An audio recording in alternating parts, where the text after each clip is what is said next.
Hi, everyone. I'm very happy to be here talking for the Expert Institute about food trends, consumers, strategies, and the changing marketplace.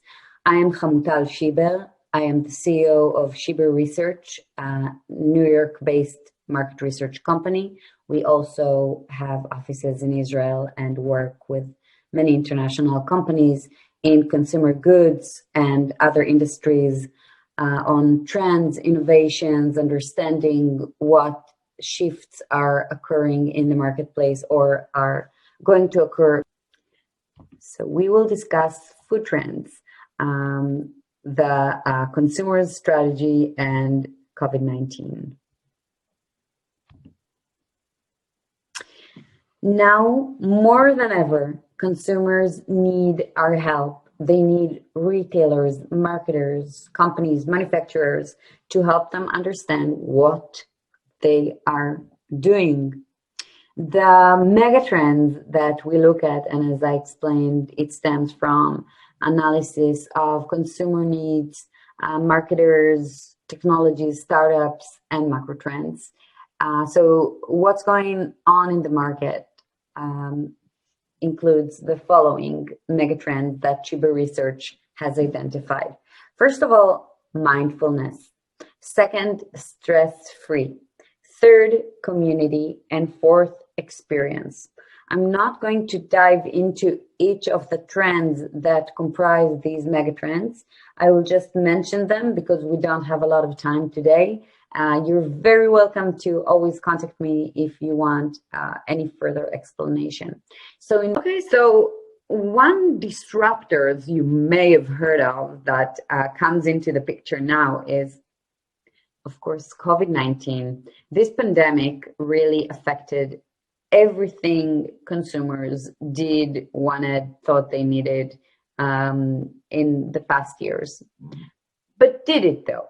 So I want to explain what shifted, what accelerated, what changed, maybe forever and maybe not, due to COVID-19.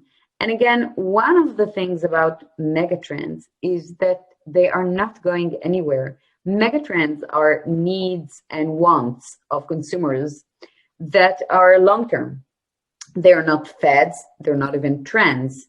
They are affecting the shifts for a longer period of time. It could be 5 years, it could be 10 years, it could be more than that. And they actually contain disruptors.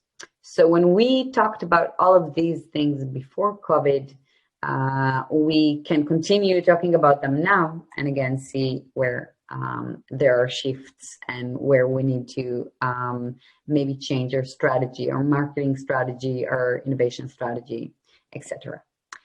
So what does it mean? How does COVID-19 affect food trends that we just mentioned in the coming years? So first of all, nuanced wellness. I mentioned that before. This is about having multiple sources of influence on the consumers and various needs that may change from by the hour even, or especially from a period of time to a period of time. We see different searches regarding diets and nutrition and questions regarding these products and brands, and also searches and sales of products and brands shifting between the months of the year, for example. So one of the trends in nuanced wellness is functional, which is by definition nuanced and personal. But two things that we see a lot is gut health and immunity. So gut health, again, we described gut health as the megatrend in health and wellness starting 2015. And we recognize that consumers say that they are allergic or bloated because of specific foods, but they actually want to feel better. And the moment that microbiome came into focus and companies understood they can talk about the microbiome, to everyday people, this really accelerated. And now gut health is more important than ever because it pertains to the second trend of immunity. Due to COVID-19, especially, there is a lot of interest in immunity, in gut health, and microbiome wellness is something that is expected to affect immunity or said to affect immunity. Diet variety and flexibility. We again have to understand that consumers are non-binary and they can be keto but still want plant-based. So it's not one or the other. The when and what of what we eat. Companies have known that for a long time. We can decide different consumption parameters depending on when we eat and with whom. Niche holistic diets. So again, we can be keto, but vegan keto or kegan. Ayurveda, which is a personal Indian-based system of wellness. And weight and fitness. And we see fitness right now really taking center stage due to COVID-19, amongst others. The bigger influence of weight on wellness is now examined, and at-home fitness changed also what, when, where, and how we consume post or pre or at workout snacks. Convenience. We mentioned that this is part of stress-free, and this pertains to fast and easy meal making. I mentioned that consumers need our help as marketers, as manufacturers, as retailers.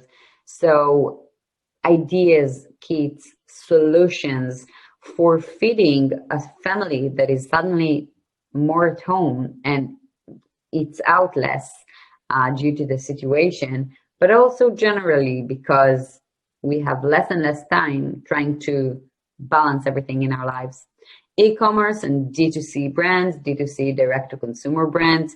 This means that we have a whole new variety of brands and products that were previously not available in big stores, so we couldn't hear about them, but now we can purchase anything that we might want to. Snacking and grazing around the clock, a huge trend for years, and prepared meals. The third aspect, the third trend is local and ethical, which I mentioned is on the rise right now due to the awareness of community and the people around us. And in COVID-19, we had to stay at home to protect the weaker parts or weaker people, weaker demographic groups. And this is something that we can't just forget all about. So this awareness is going to keep rising. And it especially engages Generation Z, the younger consumers born after, usually we say 1996.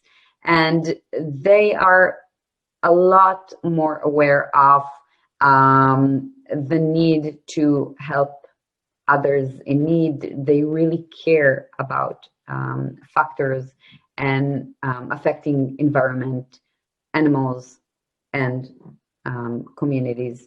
So we can see a lot of involvement of social media, causes awareness, self-expression, and environment and animal treatment. In mindful indulgence, this connects a few of the megatrends that we talked about. We see a lot of world or restaurant flavors at home. We see ethnic cuisines, fun and stress-free eating, premium quality, and weird and experimental. Don't neglect that last part, because weird and experimental is fun. It also pertains to the need to innovate, to have new experiences. So weird is the word. Let's just dive into some of the examples. Again, I want to keep it short and maybe light. So I'll go through a few of the trends and then we'll see examples and sum it up. So in mindfulness, the question is why, first of all. This is the question in mindfulness. So here, purpose and ethics play a very important role in consumer decisions. We see diet fragmentations, tribes. This is the word to remember, food tribes, other than food trends even.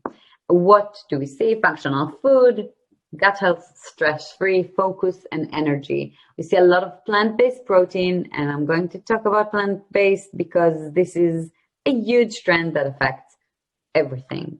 And the when that we talked about before. So intermittent fasting.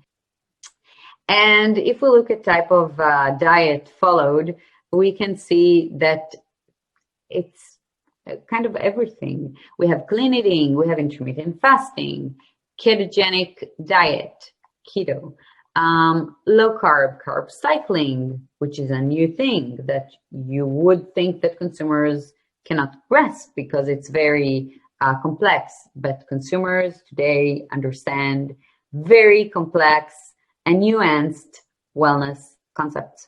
Remember that. Gluten-free, Mediterranean, plant-based, of course. We have plant-based, we have vegan, and another data on vegan here. Personalized diet and cleanse and everything. So this is a type of diet followed, and you can see again, it's very, very nuanced, and it keeps changing. I just want to show a few product examples. I really love the Koya example here to the right. For vegetarians, pescatarians, and whatever-tarians alike, this is exactly the non-binary approach, which I really like. To the left, we see King Arthur, which used to be very, it is still, and even more so, a very established brand. But it used to be only flour, basic baking brand. And now it really understands that people look for different things. So it's not necessarily gluten-free. It's a paleo baking flour. Could be almond, could be coconut. Grain-free is one of the terms that they use. We see Lakanto. So it's no sugar added, it's keto, and also it's vegan, grain-free, made with nuts and seeds. In the past, and of course, monk fruit, sweetened with monk fruit, which is the main idea of Lakanto brand. In the past, we used to say, and I've been doing this for over 20 years now, market research in consumer goods. And we used to say and see that consumers could not accept more than just one or two messages on the front of the pack. We used to say that any other positioning claim would hurt the brand. We see that it's not the way right now because, again, consumers are indeed more accustomed to getting information about their food and beverage, and they want it. So to the left, we see a beautifully designed Chobani product. It is quite, I think, it looks functional. It looks like a beauty product, but it's actually yogurt. Here we see some examples of launches by Conagra presented in the recent CAGNY, Consumer Analyst Group of New York, in February, which is hard to believe, but almost the next one is coming up very soon. So they presented their healthy choice bowls. And the reason I think it's interesting is because it gives you a new perspective on health. So we see grain-free bowls, grains and whole grains were the holy grain, if you will, of wellness, and now it's grain-free. We see the pepperoni pizza under Evol, which is a low-carb solution, keto-friendly, etc. Here we have Duncan Hines, keto-friendly, Orville avocado oil popcorn, healthy fats again. And next in mindfulness, we have ethical consumerism. So this is before COVID-19. 40% of consumers in the world primarily look for purpose in purchase decisions. 58% prefer a brand that makes them feel like a good person, and 66% are prepared to spend more on sustainable brands. So again, this is before COVID, and if anything, this will just rise because of COVID-19. One trend stemming from mindfulness is plant-based. So I was saying that plant-based as a term is obscure.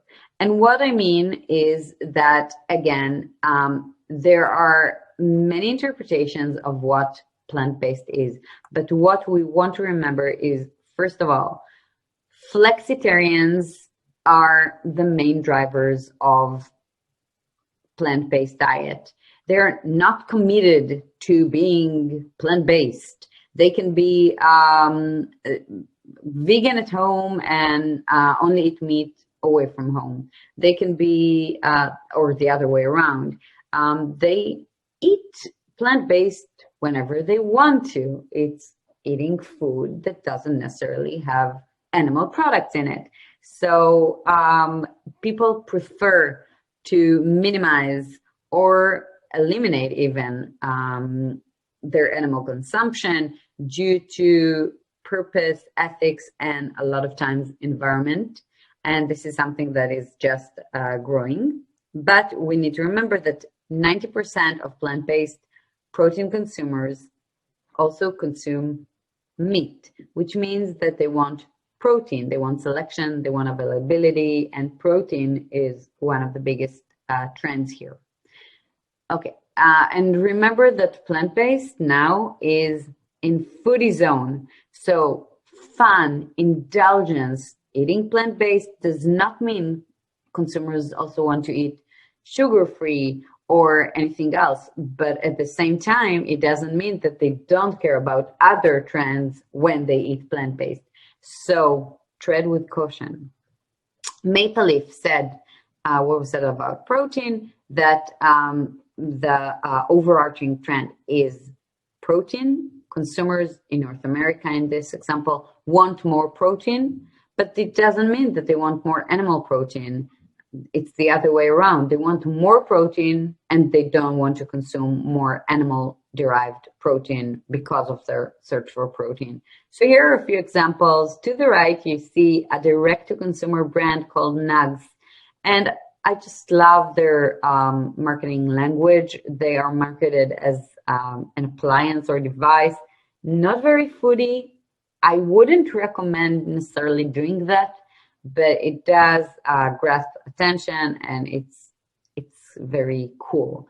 To the left, we see Gardein, very big brand in plant-based, which became sort of an Intel Inside. Now we have Conagra just putting Gardein inside different brands and meals that they have. We talked about the foodie aspect. So we see Slutty Vegan. It's a chain of restaurants that is in Atlanta, Georgia. And it's really, the success of this chain restaurant is because of social media. It's very, very foodie, very indulgent. To the left, we see Yes plant protein bars by Nestle. Again, yes, and not what we don't have here, but what we do have here, which is protein. Okay, more for less. This is another trend that we need to remember. So we talked about stress, solutions, not products, nutrition in ready meals, and the fact that consumers need our help. So this is it. This is give us everything you can, but we want to pay less for it, or to where we see companies' solutions come into play. Here's an example. To the left, we have a UK brand that's based on a nutritionist author in the UK that offers children meals. They are prepared. They are, in this case, Indian meals, and they offer nutrition. So this is more for less. To the right, we see Smucker's innovation in Uncrustables. Again, easy, convenient, versatile, rising brand of Smuckers. We see this guacamole to the left of Rewe in Germany. And it's, again, it's guacamole that we can see is clean, fresh, and premium positioned. And to the right, we can see the, again, a premium version of at-home pizza with salami and very gourmet. We see the meal kits. They don't necessarily have to be the direct-to-consumer HelloFresh style meal kits, but also we see kits that are of specific vegetables designed for specific meals. To the left, we see Marks & Spencer's new on-the-go vending machine with sandwiches and snacks that also offers more convenience and has been launched post-COVID-19. A lot of it, again, to offer solutions for consumers that need food on the go, but don't just want to have non-nutritional snacks. So this is, again, before COVID from the latest CAGNY and the CAGNY conference. And we see here Tyson found that most consumers snack, and 2/3 of people say they seek functional benefits in food and snacks. So we want to give them better snacks that are functional and consumable on the go. We see more examples here for functional snacks. We see Instant Pot versus slow cooker. So again, the choice is of the consumer. Consumer can decide if they want to put the food in the slow cooker or make it instant. And the companies just try to cater to each of these needs. More examples for convenience and nutrition that you can see here. I love all of these brands and I can talk about them for hours, but I won't.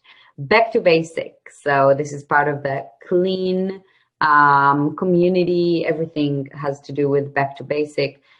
It's mostly looking for shared experience to mitigate anxiety and stress. Just go back to basic.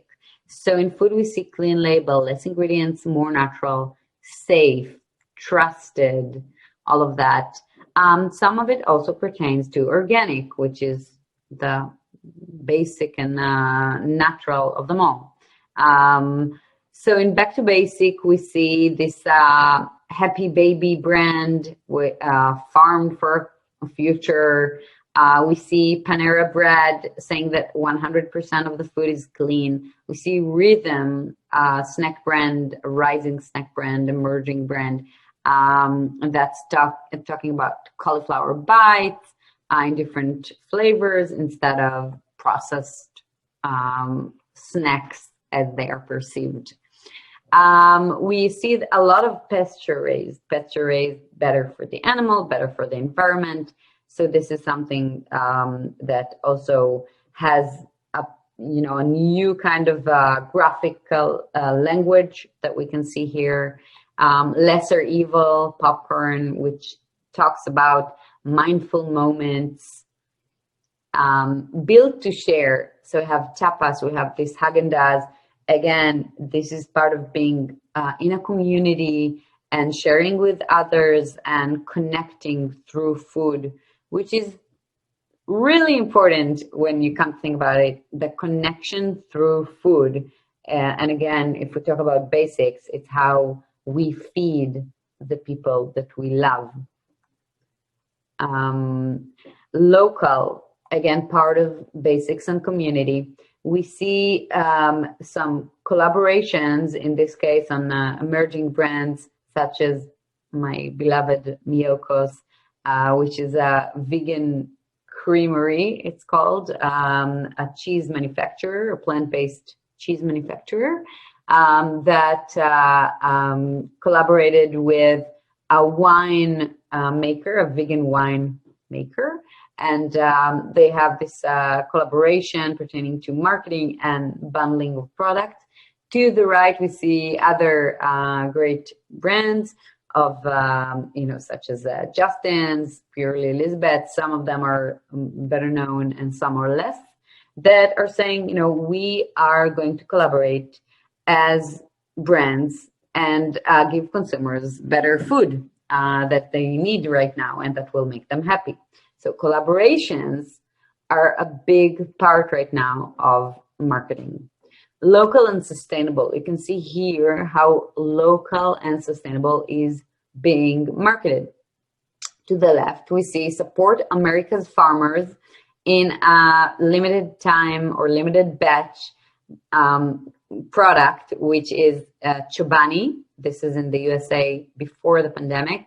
Donation of a specific product in partnership with the American farmers to support America's dairy farmers.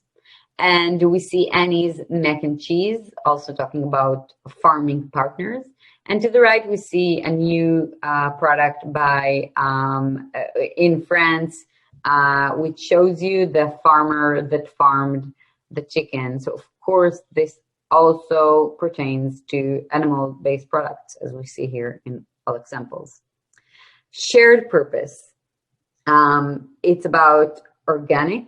It's about contributing, feeding America, etc. And we see that the climate movement is really on the rise because of COVID as well.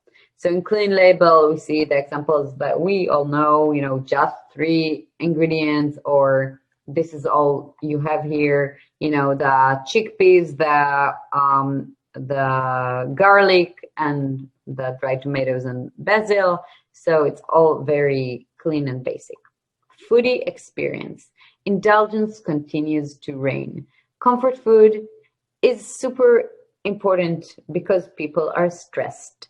And post-COVID, we see a revival of all the comfort food that companies were almost willing to neglect, such as the most basic mac and cheese or hot dogs. But also, like I said before, fun, weird, experimental flavors, taste of the world. Remember that this is also in plant-based. So plant-based consumers or any consumers are looking for food experiences. It doesn't matter what they eat. And away from home, at home, because consumers can eat out less, they are looking to duplicate or replicate these experiences at home as well. We can see here some examples for away from home, at home. We can see the Mediterranean if we talk about cuisines. This Indian spiced tuna to the left. McCormick is saying that flavor is a big category and that 81% of French consumers are interested in trying new foods or flavors. Almost 80% of US consumers add flavorful ingredients and spices. So again, they really want to try new recipes and ingredients around the world. We can see here with Bon Maman the intense message. In Happy Yours hummus in France, we also see mandarin in hummus. To the right, we see Thai-inspired salad kit. So again, from Thai food. Here we see dressings that, again, talk about different cuisines, food trips. We see that a lot right now, taking you to a trip around the world using food. The everyday premium. So we see here very basic products. I know that I said it's all Western Europe or generally in Europe and United States, but this is something I really like from Israel. So Strauss, the big food manufacturer, launched a premium version of hummus that has more tahini, which is an expensive ingredient and also really affects the flavor of hummus. and it's the premium variety of the hummus. To the right, we have Magnum with Ruby collection, the Ruby chocolate that was developed by Barry Callebaut and is very premium and rare and pink, which is always good. To the left, we see Holy Moly Guacamole, also communicated as hand-picked, hand-scooped on a 4th-generation family farm in rural Mexico. So the story here turns an everyday product into something that is premium, actually. We see here Korean, this is a quick service restaurant, chain restaurant that you can consume at home. With Tostitos, we have the restaurant style, and TGI Friday, again, co-branding or licensing of a restaurant brand to eat at home. Fun, playful, weird, all of that, as we discussed. Unicorn Magic to the left is playful. It's aimed at kids. It has unicorn tattoos. Who needs more? In the middle, we have Pig Out, pigless pork rinds. It's plant-based, and again, it's called Pig Out because you can just indulge on that. And to the right, we have actual pork sausage, but look at the design again. It's very playful. It's not at all what we would expect. I mean, even 5 years ago from food brands to look. We see more examples here. So bone sucking sauce is a very already established brand. To the left, we have the 2-time world barbecue sauce champ with a pulled chicken. We have mother-in-law's kimchi, and we have Marmite hummus. I really beg not to talk about that. We have Oatly, the emerging but very successful oat milk brand that really invented the category. This is taking a brand and just reinventing it entirely. Gut health. So I talked about gut health, and we are kind of out of time. I want you to read this data in your own time and just browse through some examples that we have here. It could be in drinks, in food. We see, again, Gutsy, which has this gutsy approach to plant-based. It's not a boring, healthy only kind of approach. And that's it, actually. Again, if we talk about the trend map, we start in mindfulness, we go through gut health to foodie experience, to back to basics, more in less, and plant-based now in the foodie zone. So these are the trends that are more established versus what's going to happen now due to the new normal. So if we go back to help me, how can brands help? They can help with my help you. So like I said, we were founded in 2009, and we have been helping companies ever since with understanding how to help consumers, and also in the past few years, how to help consumers in their quest for more nutrition and better for all kind of products and brands. Please contact me on any question at all. I would love to hear from you. You can contact me through our website or through my email. I'd love to hear from all of you. This is my personal phone. You can send a WhatsApp. I always like to discuss trends and help whatever way I can. So thank you, everyone, and thank you, Expert Institute. It's been a pleasure, as always, and looking forward to hear from you all.